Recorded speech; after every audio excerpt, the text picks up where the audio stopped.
إحضار سيد البشر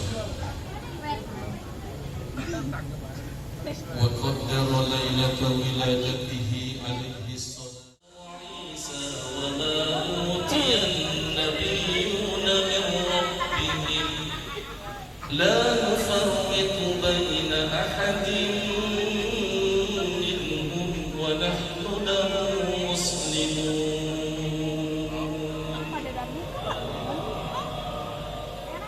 Ahlul kitab kan ada di zaman Nabi Yahudi dan Nasrani. Meskipun dia mengaku beriman kepada agamanya Ibrahim, Ismail, Ishak, Yakub, wal Asbab, anak keturunannya, tapi kata Allah, fa in amanu bimithli ma amantum faqad ihtadaw.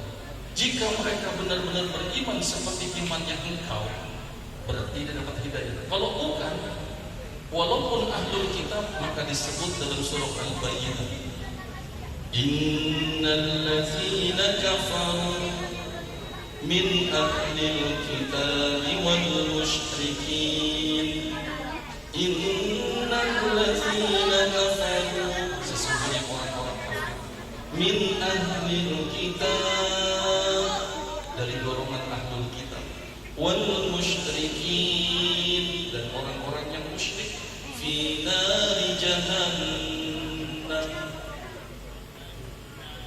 Yang saya mau ceritakan golongan ahlul kitab dan Nasrani yang begitu mendengar dakwah Nabi, ternyata tidak semuanya menentang, ada yang masuk Islam dan jadi pembela Rasulullah.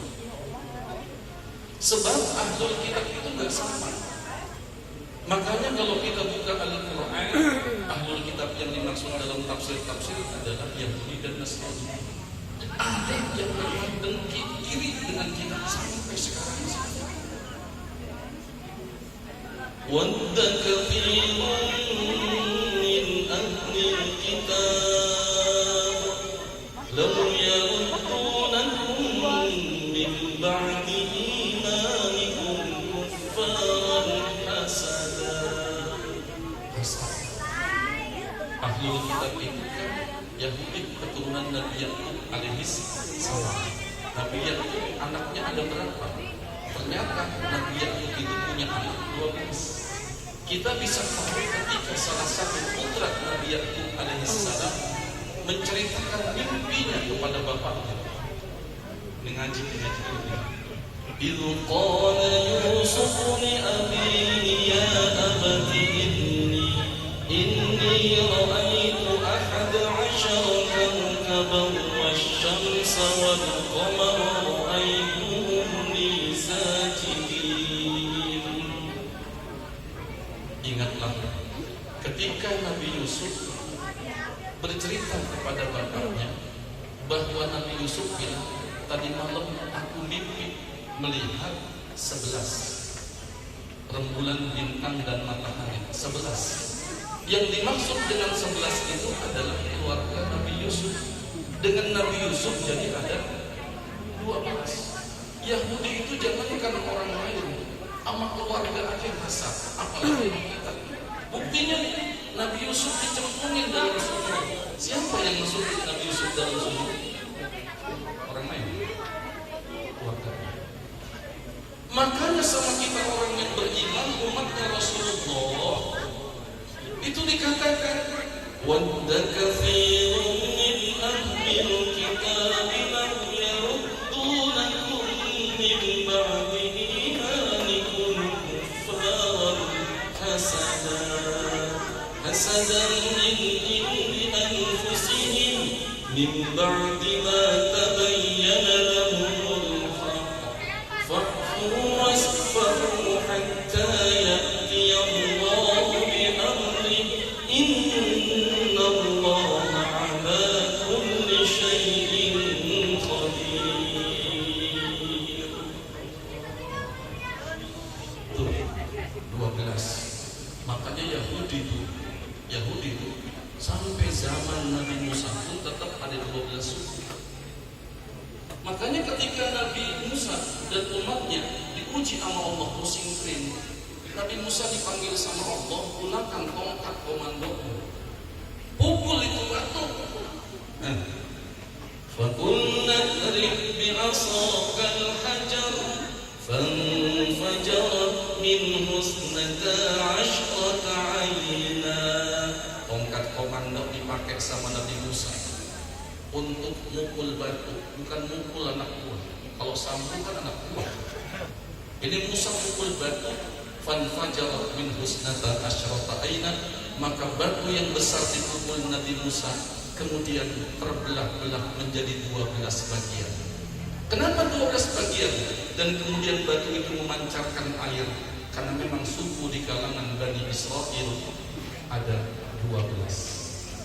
Yang pertama, ya, ahlul kitab yang dengki sama kita. Sampai kapan? Sampai hari kiamat. Maka ayatnya benar.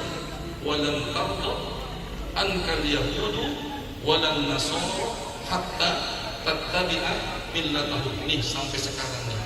Banyak caranya. Bisa jadi bom bunuh diri rekayasa dari mereka. Ini saya berani ngomongin, boleh nggak? Mungkin ada yang sedang merekam. Saya bilang namanya merekam, kita kan anak buah Habib. Kalau nggak ada sunnah Rasul nggak berkah kita. Direkam-rekam, saya pernah ceramah kemarin direkam. Saya bilang jangan macam-macam sama si Malaysia orang Betawi. Kalau berani jangan diam-diam, tunggu gue di depan, ntar gue lewat ke belakang. Baik, ini nyambung cerita ini. Yang kedua, ada ahlul kitab. Nih, Nabi nih. Ternyata ini ahlul kitab walaupun tadi mewarisi sifat dengki sejak dulu, tapi ahlul kitab di zaman Nabi karena melihat dakwah Nabi, cara dan gaya dakwah Nabi, akhirnya mereka tertarik. Kenapa? Ada satu ayat yang menceritakan tentang bagaimana gaya Nabi berdakwah. Bisa dibuka nanti Ali Imran 16159. Berapa? Berapa? Surah apa? Entar terakhir ceramah saya tanya, yang bisa jawab boleh pulang duluan.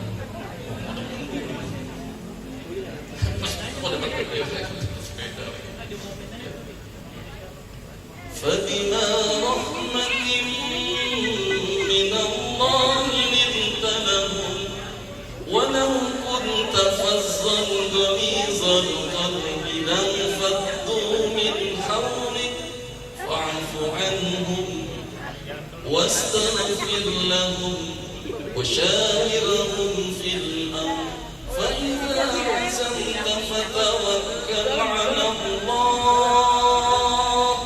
إن الله يحب المتوكلين.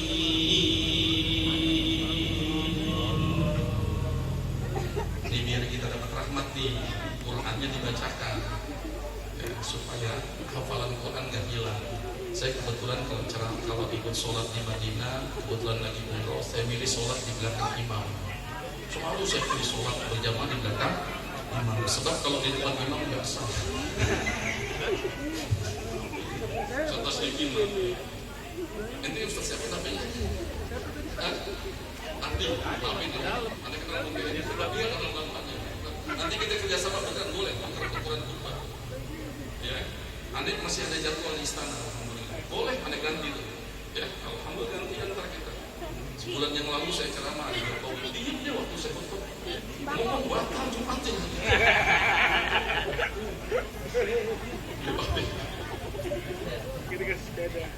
Ya Allah, saya ini bisa ceramah karena di rumah punya rekaman Habib Salim Jindan.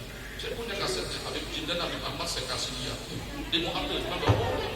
Tapi kakek saya mertuanya Habib Salim Jindan. Jadi tante saya tuh menceritakan Salim Jindan. Habib Salim punya anak dua laki, Habib Novel, Habib Salahuddin. Habib Salahuddin punya istrinya adik kakak sama ibu saya. Mana orang Betawi mesti begitu hukum Habib. Bahkan istri saya ponakannya al-Huddad semua. Jadi kalau pakai Wonates tuh kemarin Besana Habib Ahmad, putra Sayyidul Walid. Besana nama ponakan saya Habib Umar Faruk. Alhamdulillah. Mesti waktu itu hukum Suriatul Rasul. Amin. Boleh terus nggak? Boleh terus nggak? Jadi saya mau ceritain terus nih. Jadi yang kedua ada ahlul kitab.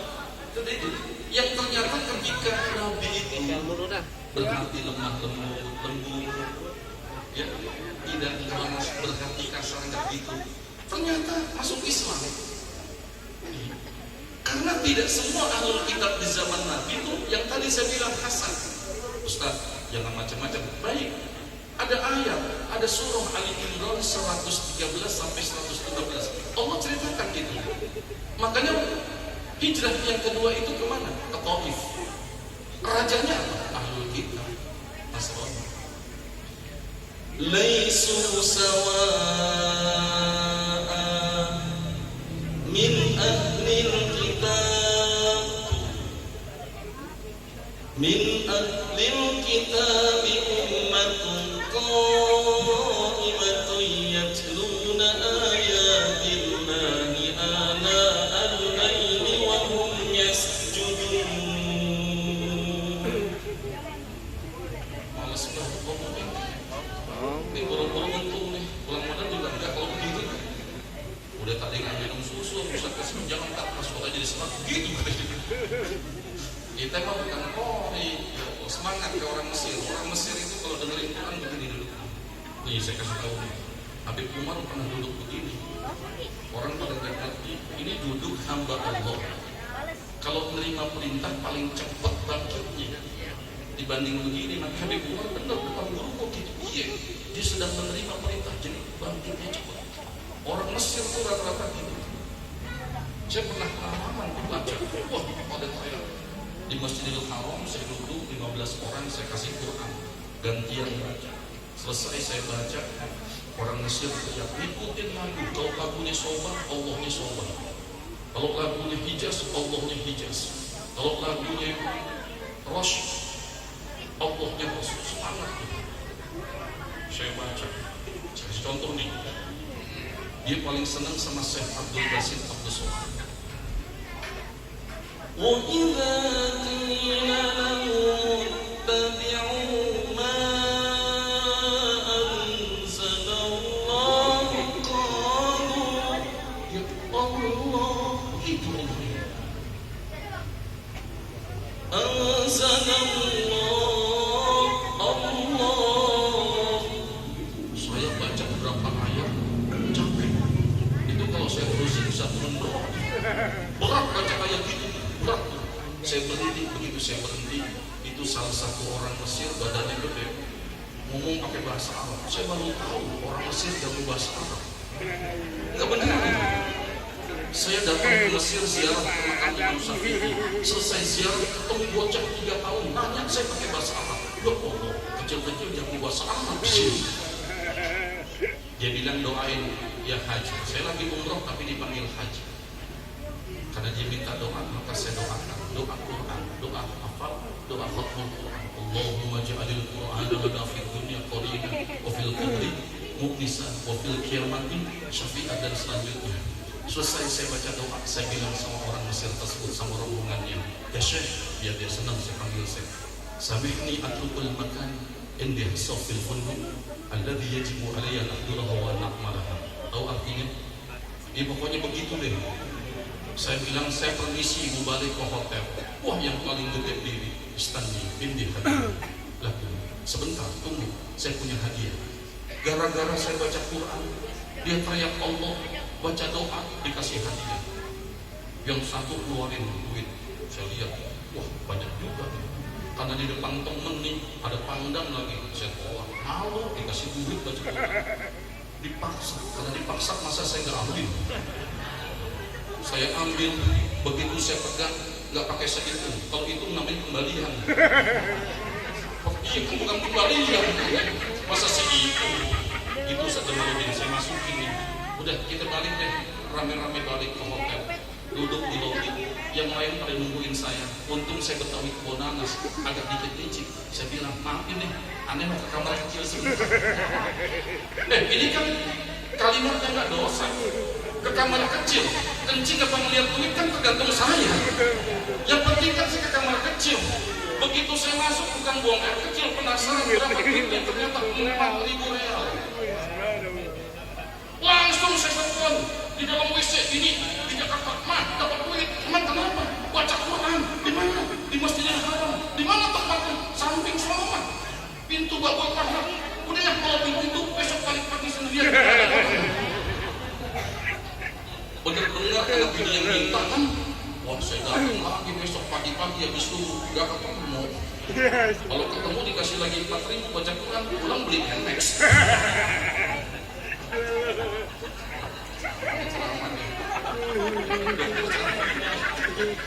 Gak apa-apa ya, baik nih selama ini. Ahli kitab yang kedua, nih, yang min ahlil kitab ummatun qa'imatun yatluna ayatillah. Dia baca kitabnya benar, Zabur dibaca benar.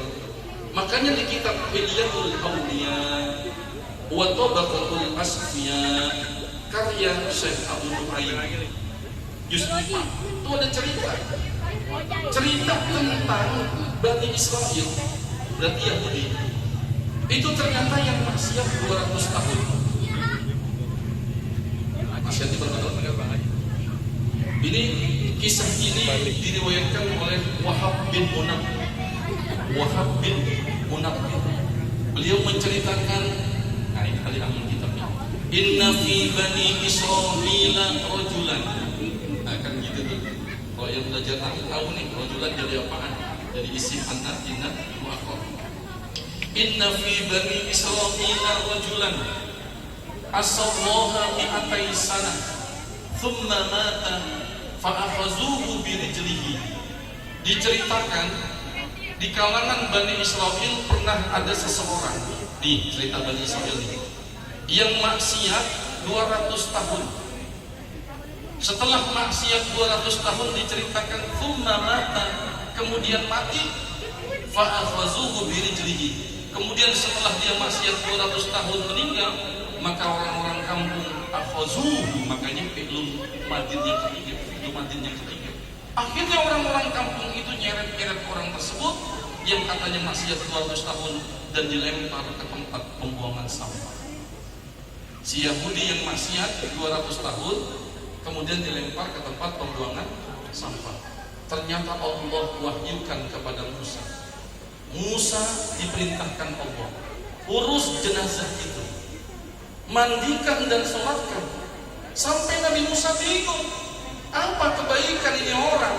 Maksiatnya kepanjangan, maksiatnya banyak, 200 tahun maksiat. Kenapa saya Musa harus ambil jenazahnya, mandikan dan sholatkan? Ternyata ada alasannya. Apa alasannya nih? Kullama nasyarat Taurat wa nazara fiha isma Muhammad faqabbalahu wa wada'a fi ainaihi wa shalla alaihi. Ternyata ini si Yahudi yang baca Taurat, ketika dia membaca Taurat itu dihamparkan begitu dia membukanya, dia melihat nama Nabi Muhammad di dalam Taurat. Ini orang melihat nama Nabi Muhammad ada di dalam Taurat yang dulu. Kemudian nama Nabi Muhammad yang dia lihat dalam Taurat dicium sama dia, kemudian diletakkan di keningnya. Kemudian orang tersebut bersolawat kepada Nabi. Itu 3 kebaikannya. Maka Nabi Musa diperintahkan untuk mengurus jenazahnya dan mensolatkan. Bagaimana dengan kita umat Nabi Muhammad? Itu Yahudi, orang yang kafir aja bisa dapat syafaatul uzma Nabi Muhammad, bukan hanya untuk kita, untuk orang kafir. Mana Ustaz yang banyak ngomong, idza kana kafir, idza kana hadza kafir, ja'a dhanbu wa tabbat yadahu fil jahim mukhalladan, ata annahu fi yawmil isnain daiman yukhaffafu anhu lis-sururi bi Ahmad, famazzallu bil 'abdi alladhi kana umruhu bi Ahmad masrura wa mata muwahhid. Itu Abu Lahab udah jelas kafir, tercela, tabat yada abi lahab, ata annahu fi yaumil isnaini daima, tapi setiap hari Senin yukhaffafu anhu lis-sururi bi Ahmad, maka siksanya diringankan. Kenapa? Cuma pernah sekali girang ketika Nabi Muhammad dilahirkan. Bagaimana kita dengan umatnya sendiri yang setiap hari kita bergembira Bahkan ketika sekarang bulan Maulid kita gembira, wa mata muwahhidan, dan meninggal dalam keadaan bertauhid. Allahumma shalli wa sallim wa barik Habibuna al-Mahbub Habib Fadli Habib Mustafa, mudah-mudahan sehat walafiat. Amin. Ini dikerjain nih banyak ustaz suruh ceramah.